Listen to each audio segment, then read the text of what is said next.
Hi guys and welcome to my channel. Today we're going to be reviewing Masters of the Universe Origins He-Man.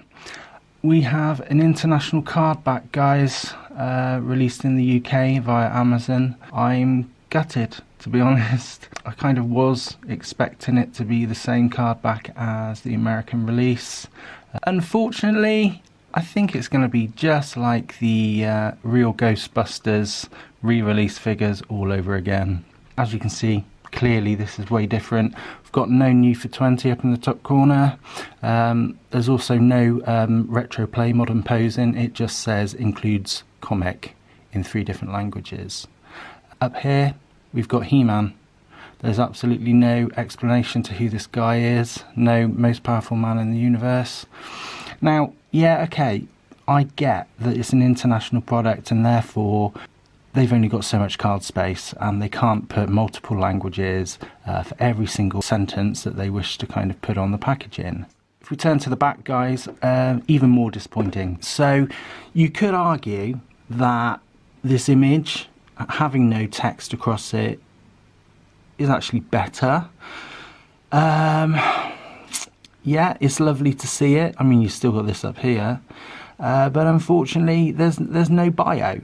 No explanation for who He-Man is. So for us guys that have been collecting since 1982, absolutely fine, we know who he is. We know he's a cool geezer. But unfortunately, if they are aiming this at, you know, the next generation, it's just some guy wearing a pair of underpants with a sword. There's no heroic warriors, evil warriors, and there's no bio for each of these characters. No most powerful man in the universe, warrior goddess, etc, etc, etc. So I'm not going to pretend I'm not gutted, but they're just little kind of things that are missing. And then we've got all of this down here that is kind of translated a few times in different languages, so they've taken a lot of the packaging space. So, yeah, feel a little bit shortchanged on the packaging, I'm afraid, Mattel. That's it in a nutshell, I think, with the packaging. In regards to the figure, I'm hoping that he's going to be pretty much the same as what everybody else is getting. So without further ado, let's get him out of the packaging and have a look at him. Okay guys, here he is out of package, and on first impressions there's a couple of things that I'm going to talk about. So first of all, let's just talk about the accessories that he comes with. So let's just pop him to the side. Okay, so Beast Barrage, the comic. I think we're going to be a little bit bored of this one by the end of wave 1. Let's have a quick look. Okay, ooh, no text whatsoever. It's just pictures, guys. Just pictures. And again, the 6 back on the back of the comic. There's no defining bios on there for each of the characters. Oh my god, what a disappointment. Right, so let's move on now to the accessories that he comes with. So shield. So the shield's looking alright.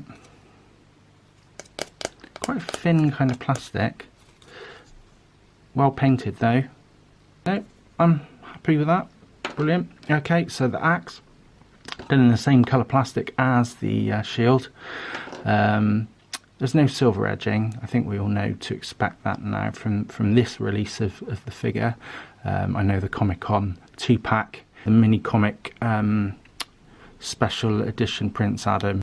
The sword, ooh, a little bit of a bend on that one. I'm sure I can fix that with a bit of hot water. Ready to plug into Skeletor's half sword. Yeah, not too bad. Right, okay, so let's move these things out of the way. Okay, so let's move on to the dude himself. First impressions. A couple of things that I've noticed, probably just sort of production differences, I suppose. The X on his chest there, clearly that's a brighter red to the squares that go up the armour over his shoulders, so that's a kind of a more muted red, and the X in the middle is much brighter. The cross, sorry. On the side of the armour here, got really ugly looking sprue mark. I don't think it's showing up on camera. Basically it looks a bit like it's been chewed, but never mind, hey. This arm here, this joint is really stiff on my copy. I was a bit worried at first. I thought I was going to break it, but it did move and it was fine. Okay, paint apps look okay on the wrists. There's one difference I picked up, and I don't think this is going to come across on camera, but the paint app on the belt, the orange, it's very matte paint on the front, and then you turn around to the back and it actually is quite glossy. You can see a bit of shimmer and shine there. So it's like a glossy paint on the back and a matte paint on the front, which is a bit bizarre. I think the underpants bit is cast in a brown plastic, and I think it was the opposite on the San Diego version. Maybe it may become weaker over time. The joints on the legs, no thigh swivel, so it won't turn at the thigh like that way, but you have got an up and down, and then once you've rotated this out, you can then spin the thigh. Your knee joints, they're not as stiff as the elbows, which is good. Kind of 360 turn on that, no ratcheting. There's a ratchet joint up and down, so when his leg is kind of locked into the straightest position that it can reach, there's a ratchet, so it locks, which is good. The boot cut, there's a swivel. The up and down ankle movement has got a kind of a ratchet lock, which is good. But side to side doesn't lock. Fantastic. This leg seems to have a bigger gap on the boot cut. You see that?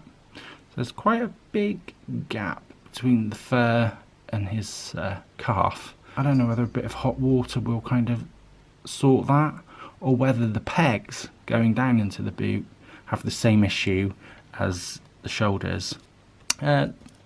Waist articulation is perfectly fine, 360 turn. Head articulation seems to be quite free left to right.